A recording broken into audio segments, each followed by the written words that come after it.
everyone, and welcome to the January 2026 season of RRR. Today we'll be covering a topic in embryology, which is gametogenesis.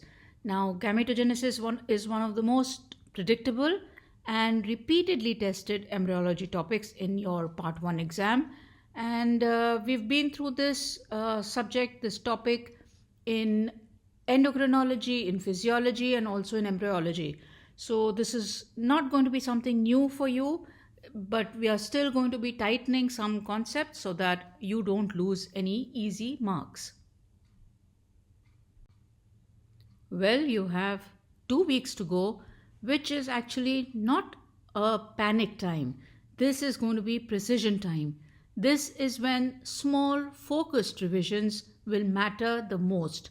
One pathway, one diagram, one question at a time. Consistency now will quietly compound into clarity and confidence on the exam day. So keep going. You're building outcomes and not just covering pages, and that too with clockwork precision. First things first, let's define gametogenesis.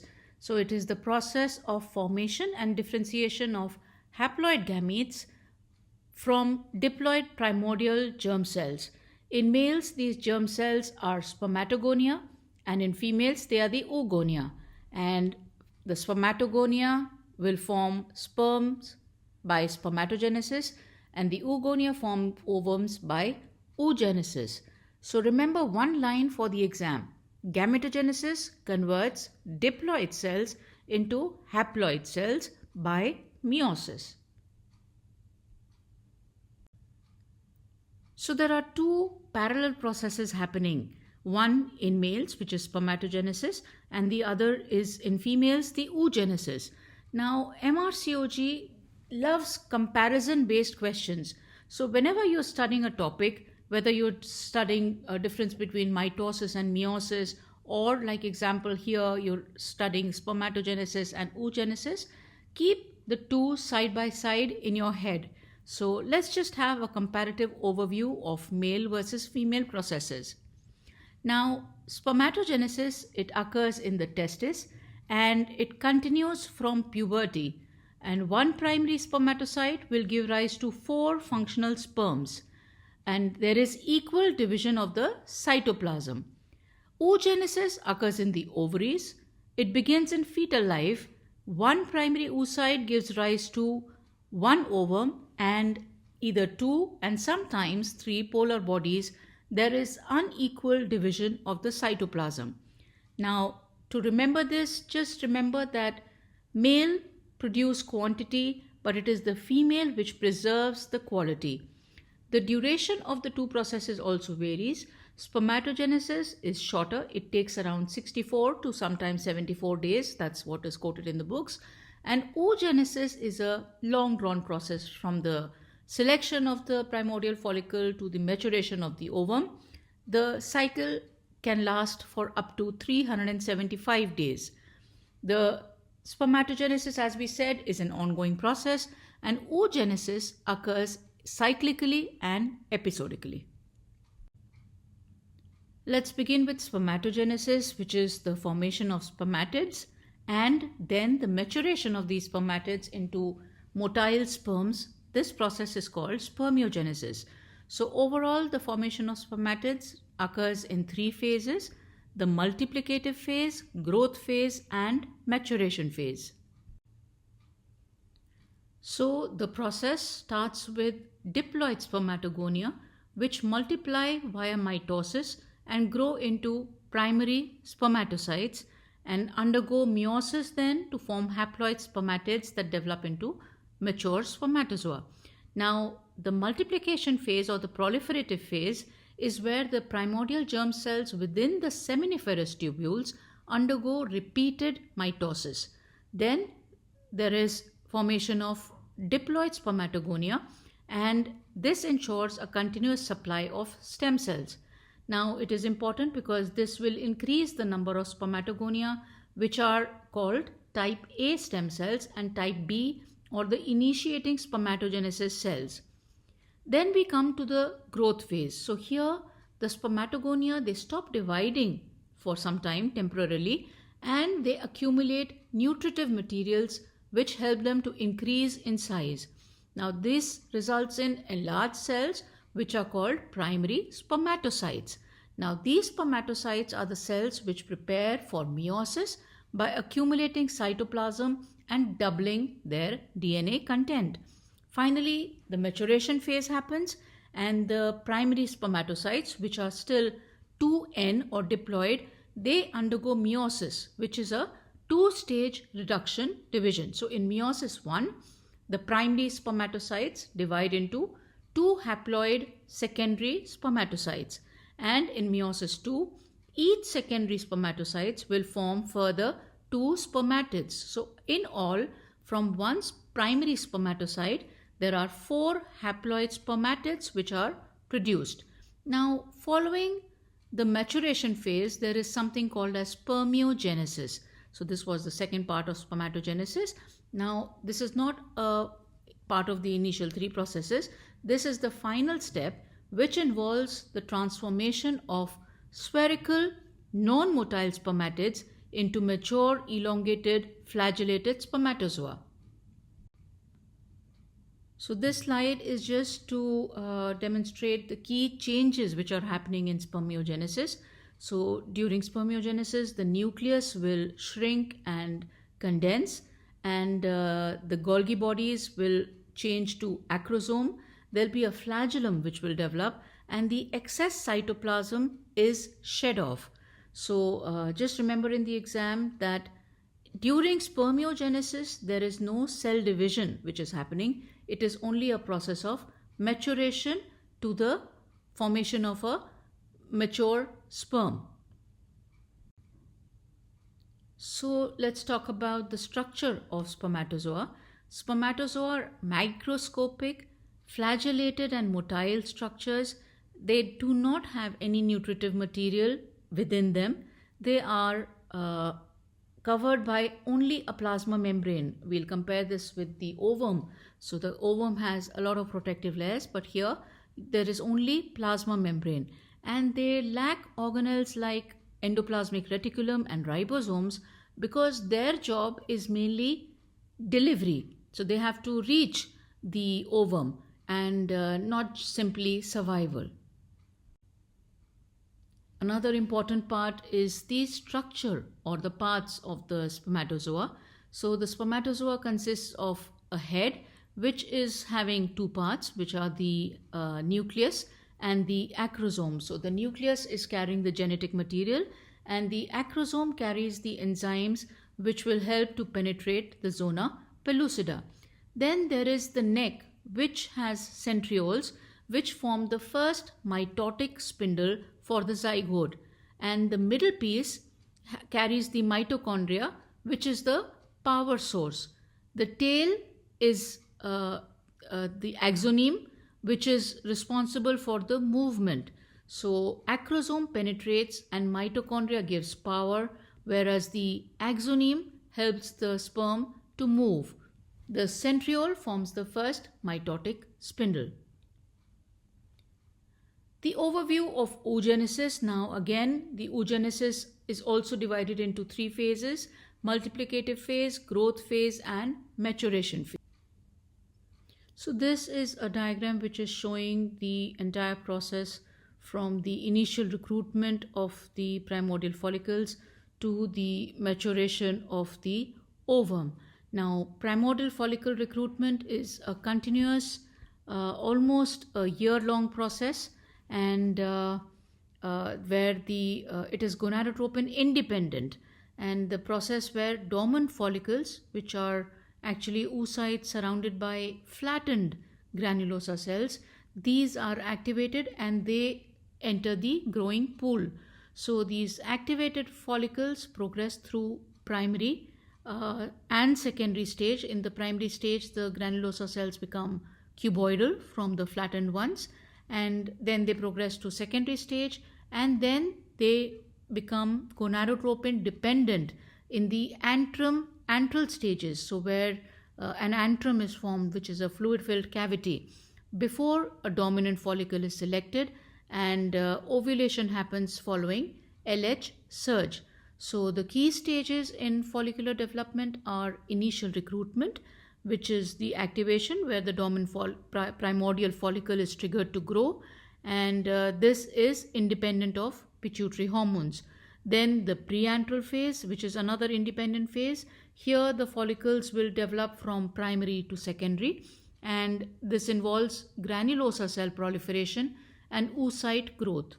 The antral phase is a dependent phase.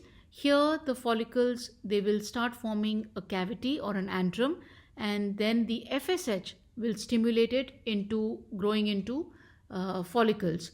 Now intermittently there is atresia of the follicles also happening.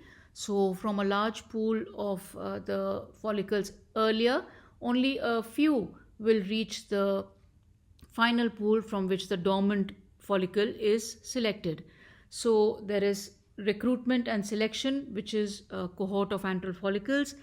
Each cycle is selected, but only one becomes the pre-ovulatory or the dominant follicle. And finally, it is the LH surge, which causes the dominant follicle to rupture, releasing the oocyte.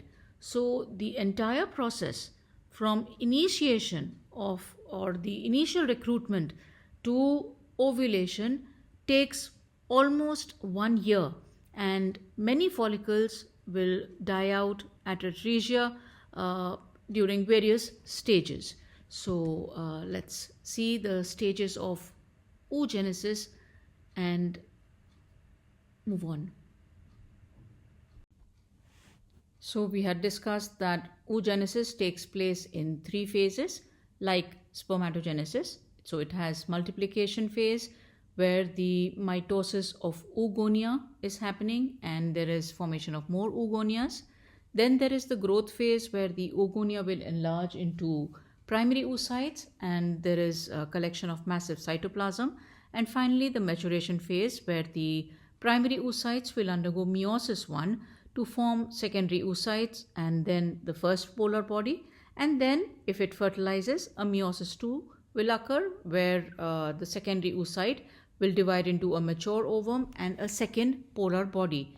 So the multiplication phase is happening prenatally, and primordial germ cells in the fetal ovary will divide mitotically to form many diploid oogonia.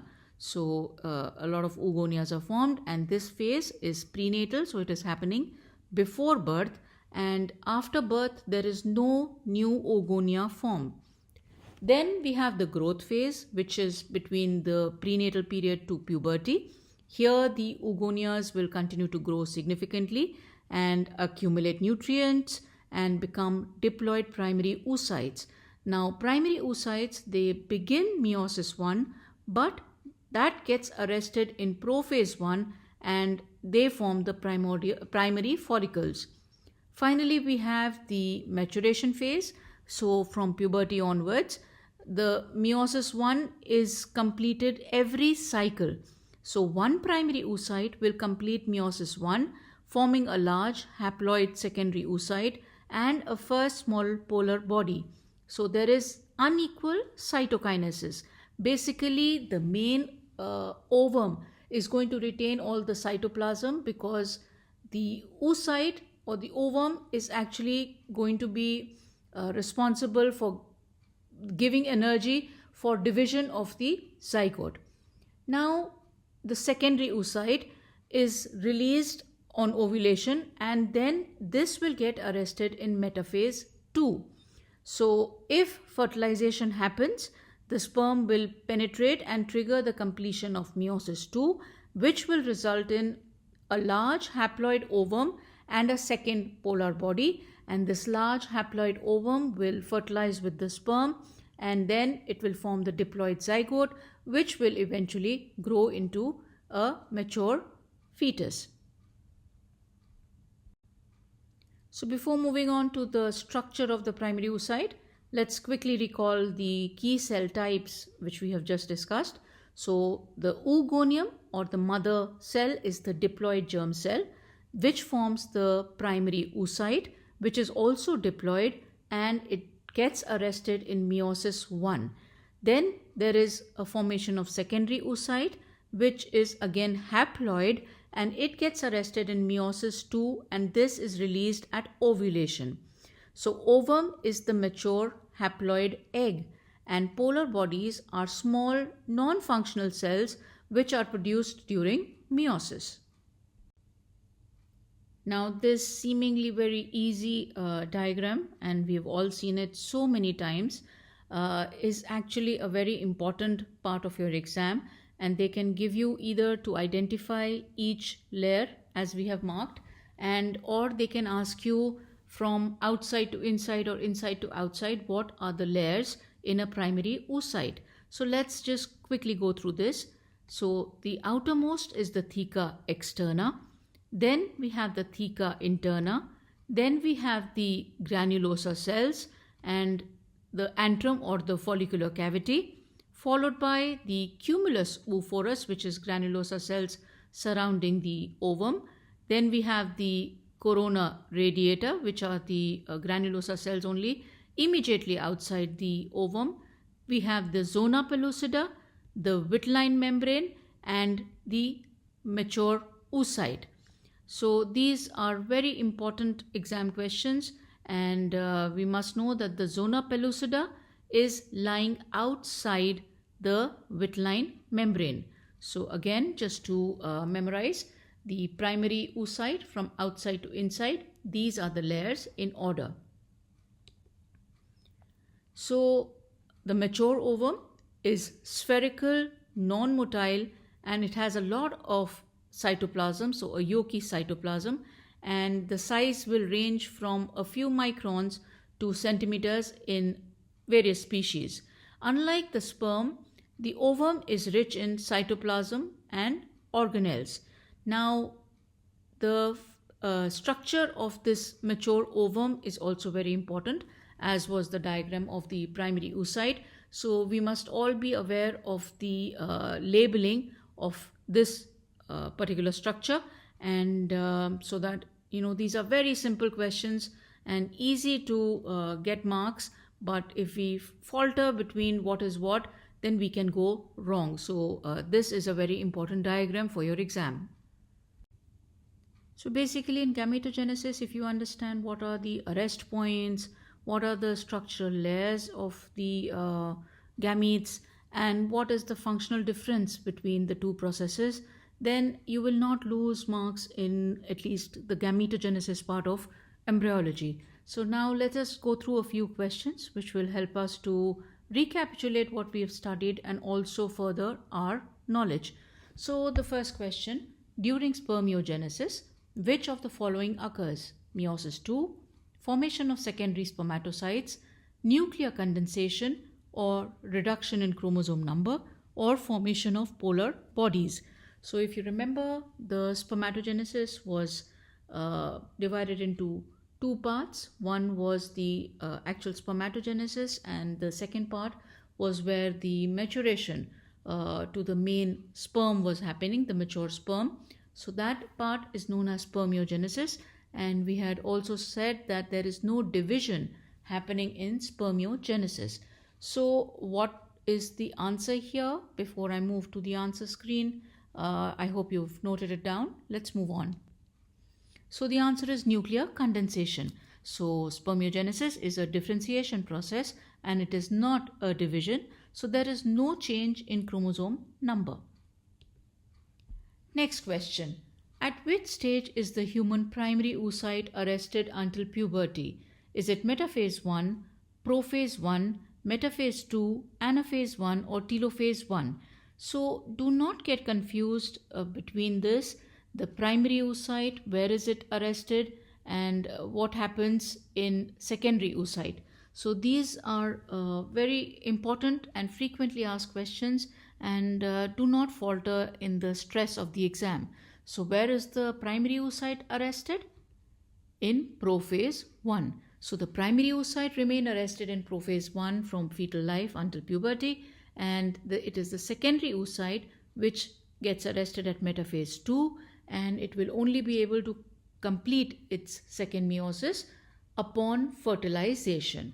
And it is at fertilization that the second polar body will be released. Which structure of the sperm is responsible for penetration of the zona pellucida? Another very simple and frequently asked question. Is it the nucleus? Is it the centriole, axoneme, acrosome, or mitochondria? So let us see what the answer is. It is acrosome. The acrosome contains enzymes like acrosin and hyaluronidase that allow penetration of the zona pellucida. Which layer of the oocyte is first pierced by sperm during fertilization? Now, this has been a question in the past and there is a lot of confusion amongst candidates. However, we have referenced books and let's see what the answer will be. So, see what the options are. A. Theca externa, theca interna, stratum granulosa, zona pellucida, or corona radiata. It is the corona radiata. So the fertilization process includes 3 phases. The first phase is penetration of corona radiata, which is the outermost. Then is the penetration of zona pellucida, and phase 3 is where the fusion of the oocyte and sperm cell membranes occurs. How many days does it take from resting follicle stage to ovulation? Is it 5 days, 14 days, 85 days, 120 days, or 375 days? So we've just discussed it and let's see what the answer is. It is 375 days. So from the resting follicle stage, from the initial selection phase to the final ovulation phase, the process is going to take more than a year. Which one of the following forms the protective layer of the Graafian follicle, which is the pre-ovulatory follicle? So again, is it the theca externa, theca interna, granulosa cell layer, zona pellucida, or tunica albuginea? So let us see what the answer is. It is theca externa. So the Graafian follicle is surrounded by 2 thecal layers. It is the theca interna, which is a steroid producing vascular layer, so it has an endocrine function and not a protective one. Then we have the theca externa, which is the collagen rich layer which provides mechanical support and protection.